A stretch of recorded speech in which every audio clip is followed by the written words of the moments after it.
Hello friends, how are you. Welcome to SST की पाठशाला।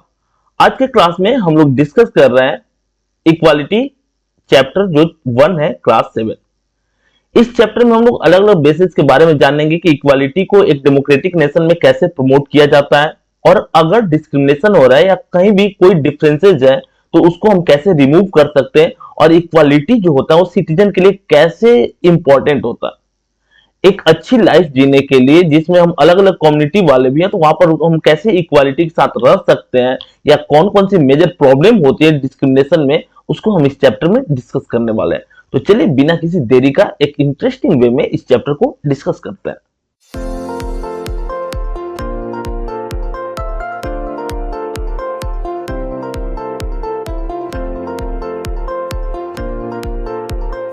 Download Rakotba Education app from Google Play Store now.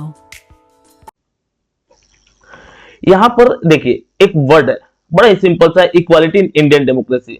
अगर हम बात करते हैं कि अगर कोई डेमोक्रेटिक नेशन है, ठीक है, नेशन कैसा है, डेमोक्रेटिक है, तो डेमोक्रेटिक नेशन में इक्वालिटी जो है इंपॉर्टेंट वर्ड हो जाता है। इक्वालिटी क्या होता है? इक्वालिटी मतलब इक्वल, समान, ठीक है, समान हम ट्रीट कर रहे हैं, इसमें हम कोई डिस्क्रिमिनेशन नहीं रखेंगे किसी भी लेवल पे, हम उसको इक्वालिटी बोलते हैं। और अगर डेमोक्रेसी की बात करते हैं, जो एक एडमिनिस्ट्रेटिव सिस्टम है, उसमें हम किस तरह की भावनाओं के साथ जीते हैं? इक्वालिटी वाली भावनाओं के साथ। मतलब हर कोई इक्वल है, समान है, कोई किसी भी बेस पे किसी से कम नहीं है, और हम किसी भी वे में डिस्क्रिमिनेशन किसी से नहीं करेंगे।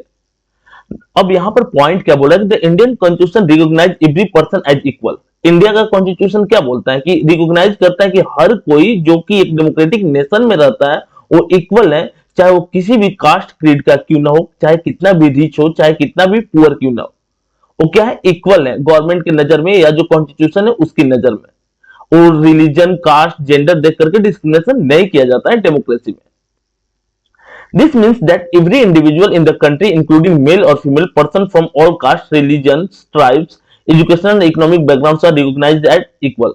बोल रहा है कि देखिए विभिन्नता आपकी किस बेसिस पे हो सकती है? Individual in the country including male और फीमेल, आप किस जेंडर से उससे कोई मतलब नहीं। पर्सन फ्रॉम ऑल कास्ट, सारे कास्ट के लोग इसमें इंक्लूड होंगे। रिलीजन, कौन से रिलीजन से, ये भी इसमें मैटर नहीं करता है। ट्राइब्स कौन सा है आपका, एजुकेशनल लेवल क्या है, आप पीएचडी हैं या आप 10th पास भी नहीं किए हैं, इकोनॉमिक बैकग्राउंड क्या है, आप रिच हैं पूरे, इससे कोई मतलब नहीं। गवर्नमेंट की नजर में एक डेमोक्रेटिक कंट्री में आप इक्वल, आपके साथ इक्वल ट्रीटमेंट की जाएगी, इक्वालिटी प्रमोट की जाएगी, और गवर्नमेंट की नजर में जो भी उसके सिटीजन होते हैं वो इक्वल उनके साथ ट्रीट किया जाता है। सिंपल सा कॉन्सेप्ट है कि डेमोक्रेसी में कास्ट डिफरेंसेस, रिलीजन या कोई रीजन, इस बेस पे डिस्क्रिमिनेशन ना होकर के सबके साथ इक्वल ट्रीट किया जाता है, सबके साथ समान व्यवहार किया जाता है।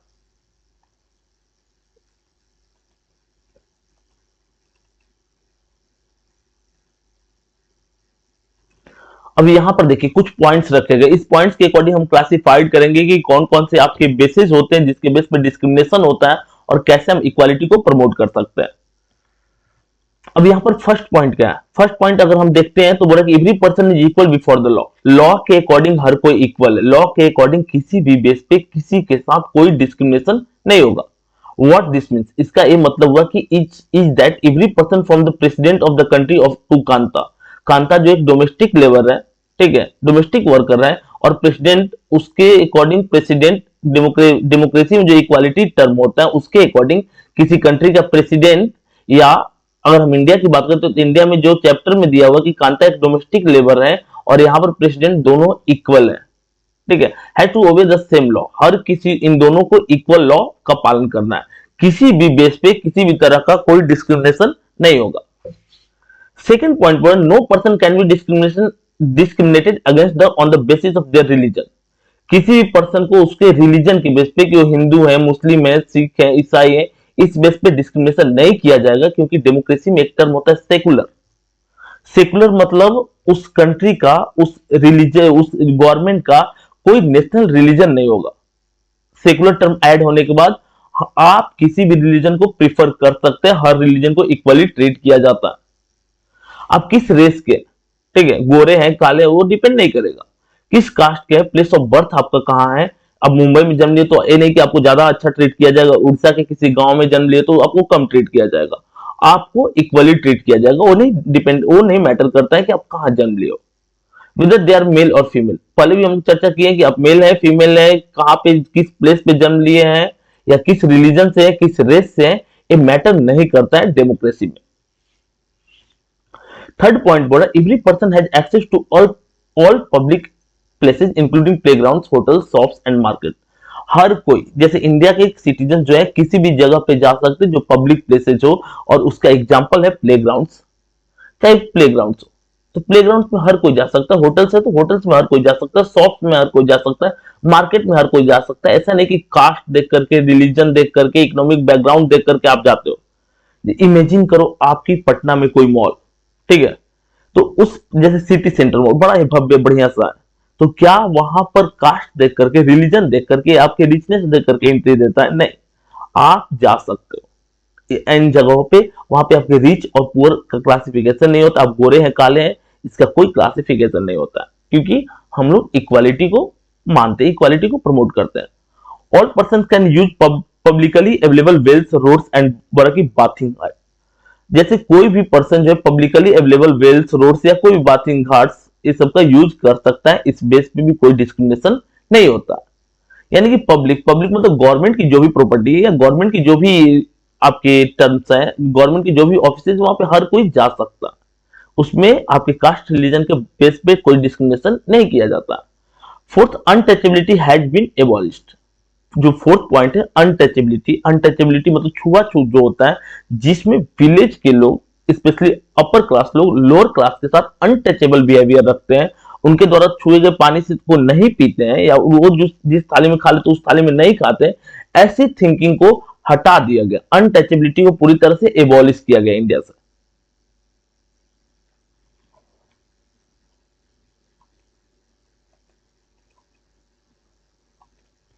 यहाँ पर टर्म क्या बोल रहा है कि अगर हम कॉन्स्टिट्यूशन की बात करते हैं तो इंडिया में कॉन्स्टिट्यूशन कब इंप्लीमेंट हुआ, ये भी आप माइंड में रखोगे, 26 जनवरी, ठीक है, 26 जनवरी कब, 1950 में। 26 जनवरी 1950 में इंडिया का कॉन्स्टिट्यूशन इंप्लीमेंट हुआ था, और ये बन करके कब रेडी हुआ था, तो बन करके रेडी हो गया था 26 नवंबर 1949 में, ठीक है। 2 मंथ हम लोग क्यों वेट किए? 2 मंथ हम लोग इसलिए वेट किए ताकि ये इंपॉर्टेंट हिस्टोरिक डे आ जाए, ठीक है। ये चीज आपको पहले भी बता चुके हैं। बल्कि constitution is first through laws and second through the government programmes. अगर हम कॉन्स्टिट्यूशन की बात करते हैं तो कॉन्स्टिट्यूशन होता क्या है? एक लॉ होता है, एक लॉ के अकॉर्डिंग ही कोई भी गवर्नमेंट रूल करते हैं किसी भी नेशन में। गवर्नमेंट प्रोग्राम्स और schemes to help disadvantaged community, जैसे बहुत सारी गवर्नमेंट की प्रोग्राम होती हैं, उस प्रोग्राम के अकॉर्डिंग क्या होता है, डिसएडवांस जो कम्युनिटी है उनको प्रमोट किया जाता है। There are several laws in India that protect every person right to be treated equally. जैसे बहुत सारे ऐसे लॉ हैं जिस लॉ के अकॉर्डिंग हर किसी को इक्वल ट्रीट किया जाता है। जैसे अगर हम बात करते हैं कि हमारे कंट्री में कौन ऑपरेस्ट क्लास है, तो हमारे हमारे कंट्री की बात करेंगे तो वहां पर एससी और एसटी जो है वो ऑपरेस्ट क्लास है, ठीक है। तो इनके लिए क्या की कि गवर्नमेंट ने इनके लिए इक्वल, जैसे बहुत सारे बेसिस पे इनको राइट्स प्रोवाइड किए, लेकिन इनके लिए क्या करते, एमपी वाली जो टोटल नंबर ऑफ सीट्स है, एमपी वाली कितनी सीट्स है, 543 सीट्स है, ठीक है। तो इसमें से इनको क्या कर दिया गया, इसमें से इनको जो है रिजर्वेशन दिया गया। किस बेस पे रिजर्वेशन दिया गया, तो यहां देख लीजिए, ए 84 सीट्स है, इमेजिन कर लेना, मान लेना 84 सीट्स है, ठीक है, और ए जो है 47 सीट्स है, ठीक है। तो जो 543 सीट्स है, इसमें से 84 सीट जो है गवर्नमेंट ने रिजर्व कर दिया। किसके लिए रिजर्व कर दिया? एससी के लिए, शेड्यूल कास्ट वाले ही पार्टिसिपेट करेंगे। और ये जो 47 सीट्स है, इस पे कौन किसको रिजर्व कर दिया गया? एसटी को रिजर्व कर दिया गया। तो इस बेसिस पे हम कास्ट वाले को प्रेफरेंसेस देंगे रिप्रेजेंटेशन में, ताकि उनको भी अपलिफ्टमेंट का मौका मिलेगा। या अगर आप एससी एसटी को उनके कास्ट से रिलेटेड जो वर्ड्स है उसके अकॉर्डिंग टारगेट करोगे तो आपको हार्डली पनिशमेंट दे दी जाएगी। तो ऐसे बहुत सारे लॉ हैं जिसके अकॉर्डिंग गवर्नमेंट चाहती है, प्रमोट करना चाहती है इक्वालिटी को सिटीजन्स के बीच में, लोगों के बीच में। जैसे गवर्नमेंट के कुछ स्टेप्स की बात करेंगे कि किस बेस पे वो इक्वालिटी को प्रमोट करना चाहती है, तो उसमें से है the mid day meal schemes. एक है mid day meal scheme. Mid day meal scheme क्या होता है? इसके अकॉर्डिंग गवर्नमेंट स्कूल जो है, जो पब्लिक स्कूल है, वहां पर गवर्नमेंट के द्वारा फूड आइटम्स प्रोवाइड किए जाते हैं, जिसके अकॉर्डिंग जो पुअर बच्चे हैं जिनको प्रॉपर न्यूट्रिशन नहीं मिलते हैं, उसके अकॉर्डिंग उनको न्यूट्रिशन मिलते हैं। This refer to the programme introduce in all government elementary school to provide children with cooked lunch. इनको कुक्ड लंच यानी कि पका हुआ खाना दिया जाता है लंच में। Tamil Nadu was the first state. देखिए यहाँ पर 1 मार्क क्वेश्चन पूछा जाता है कि वो कौन सा पहला स्टेट था जिसने मिड डे मील स्कीम को लॉन्च किया।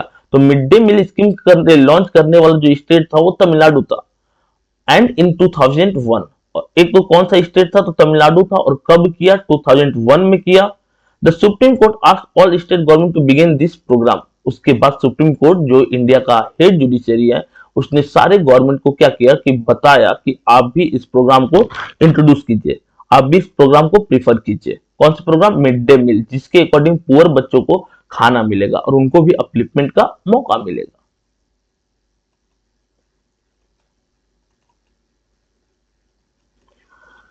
जैसे इसमें मिड डे मील स्कीम में Dalit women have employed to cook the meal. इसमें कौन खाना बनाता है? तो दलित वुमेन जो होती है वो खाना बनाती है। The mid day meal programme also helps reduce the hunger of poor student who often come to school and can not concentrate because their stomach are empty. एक चीज और, ये जो मिड डे मील स्कीम है इसमें दलित महिलाएं खाना बनाती है, क्योंकि दलित को अनटचेबल माना जाता है, लेकिन स्कूल में तो हर कास्ट वाले जाते हैं। और इसमें क्या होता है, दलित महिलाएं खाना बनाती हैं, तो इससे इक्वालिटी प्रमोट होता है। The mid day meal programme also helps reduce the hunger of poor student. Mid day meal programme के थ्रू जो पुअर स्टूडेंट थे, जिनको जिनको मतलब 2 जून का यानी कि मॉर्निंग का ब्रेकफास्ट या दिन का लंच या रात का डिनर नहीं मिलता हो, ठीक है, खाना जिनको प्रॉपरली नहीं मिलता हो, उनके लिए एक बेटर आउटकम्स रहा कि यहाँ पर आपको खाना मिल जाएगा। वो फेमस सा कहावत है क्या कि भूखे पेट भजन नहीं होता है। तो भूखे पेट जब भजन नहीं होता तो पढ़ाई कैसे होगी? तो बच्चों के पेट को फुलफिल करके पढ़ाने की प्रक्रिया मिड डे मील के थ्रू स्टार्ट की गई। It is only when people begin to believe that no one is inferior and that every person deserve to be treated with dignity. कोई इंफीरियर नहीं, किसी भी बेस पे, चाहे रिलीजन हो, कास्ट हो, जेंडर हो, हम किसी के साथ डिस्क्रिमिनेशन नहीं करेंगे। Present attitude can change established in the equality and democracy society is as continuous struggle। यहाँ पर जो डेमोक्रेटिक सोसाइटी है कंटिन्यू क्या कर रहे हैं? स्ट्रगल कर रहे हैं, क्योंकि गवर्नमेंट जो डेमोक्रेटिक सोसाइटीज है इनकी बहुत सारी आइडियोलॉजी जो है अच्छी रहती है, लेकिन वो रियल में वर्क नहीं करते हैं। ये इनका सबसे बड़ा ड्रॉबैक है।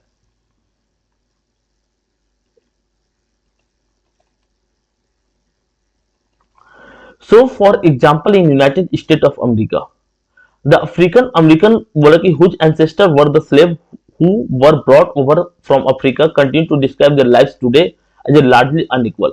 अच्छा, एक चीज आपको किसी क्लास में बताए थे, वो क्लास क्या था? उसमें 3 कॉन्टिनेंट, ठीक है, इसको अफ्रीका मानेंगे, इसको यूरोप मानेंगे, इसको अमेरिका मानेंगे। तो इनके बीच में एक ट्रेड होता था जिसको स्लेव ट्रेड बोला जाता था।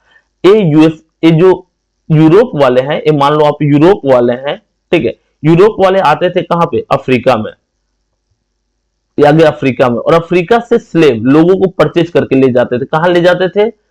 यहां पर। यहां पर मतलब नॉर्थ अमेरिका के जो आसपास के आइलैंड है यहां पर ले जाते थे, ठीक है, सेंट डोमिनिक हो गया, जमाइका हो गया, इस सारे जगहों पे, और इनसे प्लांटेशन एग्रीकल्चर कराते थे। तो यूरोप वाले अफ्रीका आकर के कहां ले जाते थे? अमेरिका। तो अभी हम क्या देखते हैं कि यूएसए में अफ्रीकन अमेरिकन बहुत सारे हैं, ठीक है, स्पेशली नेग्रो ब्लैक वाले। Whose ancestors were the slave, उनके एंसेस्टर स्लेव थे, गुलाम थे। Who were brought over the Africa continue to describe their lives today as largely unequal। उनके साथ अनइक्वल ट्रीटमेंट होता है, इक्वालिटी को प्रमोट नहीं किया जाता है।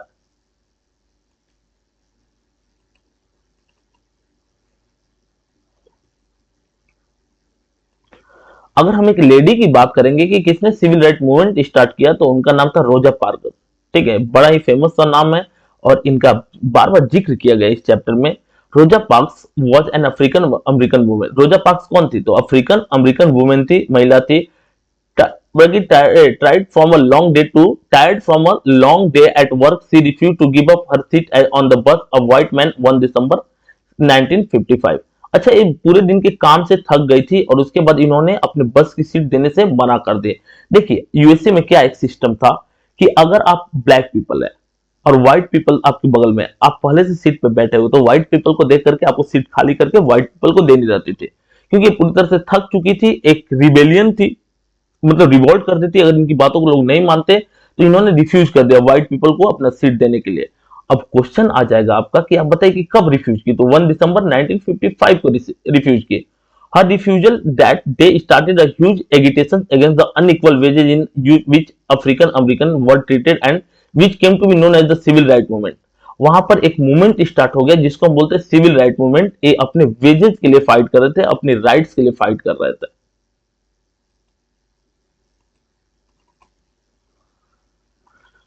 इस सिविल राइट मूवमेंट स्टार्ट भले ही 1955 में हुआ था, लेकिन एक एक्ट पास हुआ, इसके अकॉर्डिंग कोई भी डिस्क्रिमिनेशन नहीं की जाएगी आपके कलर के बेस पे।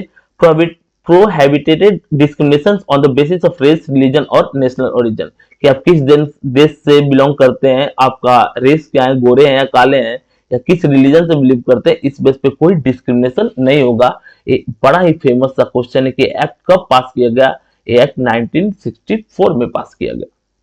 It also stated that बोला कि all schools would be open to African American children and that they would no longer have to attend। अच्छा, पहले क्या था अमेरिका में? पहले अमेरिका में क्या था कि अच्छे स्कूल जो थे वहां पर जो नेटिव अमेरिकन थे वो पढ़ते थे, उनके बच्चे पढ़ते थे, ठीक है। लेकिन जो बेकार स्कूल होते थे, स्पेशली वैसे गवर्नमेंट स्कूल जिसकी रेटिंग काफी खराब होती थी, टीचर भी वेल क्वालिफाइड नहीं होते थे, वहां पर ऐसे बाहर से आए हुए, जैसे नेग्रोज हम अफ्रीकन नेटिव को बोलेंगे, उन लोगों के बच्चे पढ़ते थे। तो ये सही चीज तो था नहीं, इक्वालिटी तो था नहीं। रेस देख करके, कलर देख करके आप प्रेफरेंसेस नहीं दे सकते हो एक डेमोक्रेटिक नेशन में, तो एक बड़ा ड्रॉबैक था।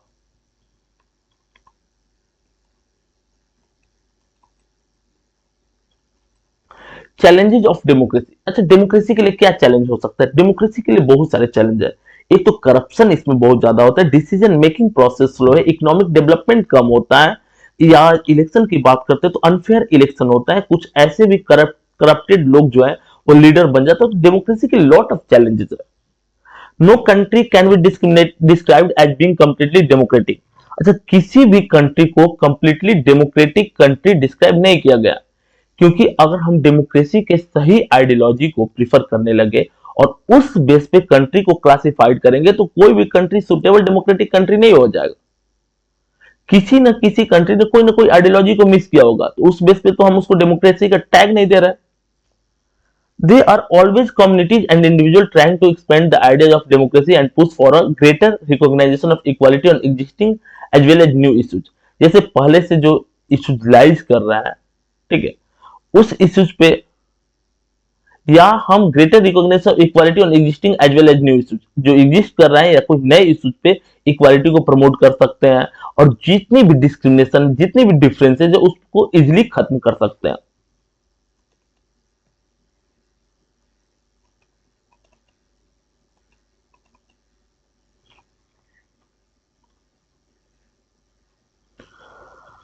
अब देखिए यहां पर क्या है, यहां पर सिंपल है कि कुछ चैलेंजेस ऑफ डेमोक्रेसी क्या है। सबसे जो इंपॉर्टेंट चैलेंज है इलिटरेसी है। डेमोक्रेसी में इलिटरेसी एक बड़ा चैलेंज है। क्रिमिनलाइजेशन ऑफ पॉलिटिक्स, पॉलिटिक्स में क्रिमिनल लोग जीतते हैं, एमपी एमएलए बनते हैं, बाहुबली लोग जिनको बोलते हैं। करप्शन बहुत ज्यादा है, एक नेता जो हजार हजार करोड़ का घोटाले करके बैठा रहता है। रीजनलाइजेशन मतलब किस क्षेत्र से आप बिलोंग कर रहे हैं, इस पे भी डिस्क्रिमिनेशन होता है। रिलीजियस फंडामेंटलिज्म मतलब रिलीजन के बेस पे धर्म इंपॉर्टेंट रोल प्ले करता है, हम अपने रिलीजन वाले को ज्यादा प्रीफर करेंगे, सामने वाले को कम प्रीफर करेंगे, इस कॉन्सेप्ट से भी लोग लाइज करते हैं। कम्युनलिज्म, कम्युनलिज्म भी है। कम्युनलिज्म का मतलब क्या होता है कि एक रिलीजन को ज्यादा प्रेफरेंसेस देना। जैसे हम पाकिस्तान का एग्जांपल लेंगे, वहां पे उस कंट्री का नाम है Republic of Islamic Republic of Pakistan, यानी इस्लाम को उसने अपना नेशनल रिलीजन डिक्लेयर कर दिया। तो अगर कोई कंट्री नेशनल रिलीजन डिक्लेयर कर दे तो उस कंट्री को कॉम्युनल कंट्री बोलते हैं, जैसे कि पाकिस्तान, यूनाइटेड किंगडम, जो इजराइल, इसके अलावा इजराइल है, ये सब कॉम्युनल कंट्री है। कास्टिज्म होता है, जात को देख करके वोटिंग की जाती है, जात को ज्यादा प्रेफरेंस दी जाती है। जेंडर डिस्क्रिमिनेशन, जेंडर के बेस पे कि आप मेल मेंबर है, फीमेल है, इस बेस पे डिस्क्रिमिनेशन किया जाता है। पोवर्टी, गरीबी, economic equality, social inequalities, political violence, ये सारे जो टर्म है ये आपके चैलेंजेस ऑफ डेमोक्रेसी है। डेमोक्रेसी के लिए क्या चैलेंजेस है कि कैसे डेमोक्रेसी को एक चैलेंज क्रिएट कर सकता है, ठीक है। तो इलिटरेसी, इसको आप याद कर लीजिए, ये बहुत ही ज्यादा इंपॉर्टेंट है। हो सके तो आप इसको बना लीजिए अपने रफ कॉपी में।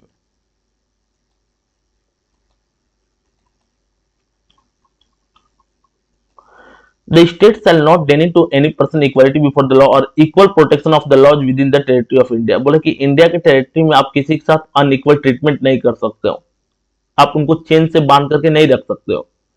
इंडिया में रहने के लिए डेमोक्रेटिक नेशन होने के बाद आप फ्री हैं, कहीं पर भी कभी भी रह सकते हैं, ऐसा कोई इशू नहीं है।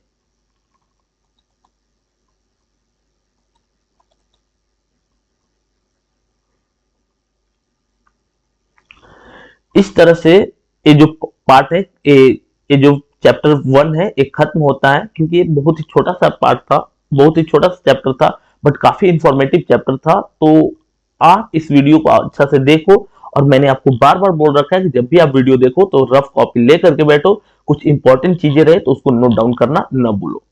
इसके अलावा अगर इस वीडियो के रिगार्डिंग आपको कोई भी डाउट हो तो आप कमेंट करके पूछ सकते हैं, या इसके अलावा अगर आप टेलीग्राम पे अवेलेबल हैं तो हमारा टेलीग्राम ग्रुप जो है, डिस्कशन ग्रुप, उसको ज्वाइन कीजिए और आप अपने सब्जेक्ट के रिगार्डिंग जो भी डाउट है उसको हमारे साथ शेयर कीजिए। हम लोग कोशिश करेंगे कि आपके सारे डाउट को खत्म कर दें। इसके अलावा एक इंपॉर्टेंट टर्म क्या है कि ये तो आप हमारा एसएसटी का चैनल है, एसएसटी से रिलेटेड सारे डाउट खत्म कर दिए जाते हैं। और आपने देख रखा होगा, हमने सोशल नेटवर्किंग साइट्स पर भी दिया था कि हमारा जो 10th में रिजल्ट क्या रहा है और उस 10th में किस सब्जेक्ट का सबसे ज्यादा रोल रहा है। जैसे लोग मैथ्स में आउट ऑफ स्कोर करते हैं, लेकिन हम लोगों ने देखा है कि जो पाठशाला वाले बच्चे हैं, पाठशाला का चाहे ऑफलाइन सेंटर जो हम लोग का हनुमान नगर में अवेलेबल है, रोड नंबर 2 में, वहां पर डायनेमिक टीचिंग सेंटर है, वहां पर हम अवेलेबल है, एसएसटी वहां पर क्लास लेते हैं, या ऑनलाइन में एसएसटी की पाठशाला पे सारा चैप्टर कराया गया, तो आप यहां पर भी देख सकते हैं। इसके अलावा हम अगर बात करते हैं कि चैप्टर पढ़ने के बाद क्या करें, चैप्टर पढ़ने के बाद आप क्विज दो, आप क्वेश्चन आंसर करो, आप इसके नोट्स को पढ़ो और तब जाकर के लिखने का प्रयास करो। और लिखना कहां से है, कौन से क्वेश्चन को लिखना है, तो जो हमारे ऐप पे अवेलेबल क्वेश्चन है, जिसमें हर टॉपिक से क्वेश्चन उठाए गए, कहां से क्वेश्चन पूछा जाएगा, इस बारीकी को ध्यान में रखा गया है और उस बेस पे उसको प्रिपेयर किया गया। तो आप उसको बनाओ। अगर आप इतना काम कर लेते हो तो आप आउट ऑफ के लिए खेलोगे एग्जाम में। साइंस के लिए हमारा जो चैनल है इग्नाइट वर्ड्स पाठशाला, आप वहां पर हमसे जुड़ सकते हैं, जहां पर अलग अलग सब्जेक्ट के आपको वीडियो प्रोवाइड की जाती है। साइंस के अलावा और भी बहुत सारी सब्जेक्ट्स हैं, और जो आर्कोडा ऐप है प्ले स्टोर पे, उसको जरूर डाउनलोड करें, क्योंकि एसएसटी के साथ साथ सारे सब्जेक्ट का नोट्स रिक्वायर्ड जो टॉपिक्स हैं उसके अकॉर्डिंग आपको नोट्स भी प्रोवाइड किया जाता है, क्वेश्चंस भी हैं, वीडियोज भी मिलेगा। तो इस तरह से आप हमारे साथ जुड़ करके आप अपने प्रिपरेशन को और भी ज्यादा बेहतरीन बना सकते हैं। चलिए मिलते हैं नेक्स्ट वीडियो के साथ।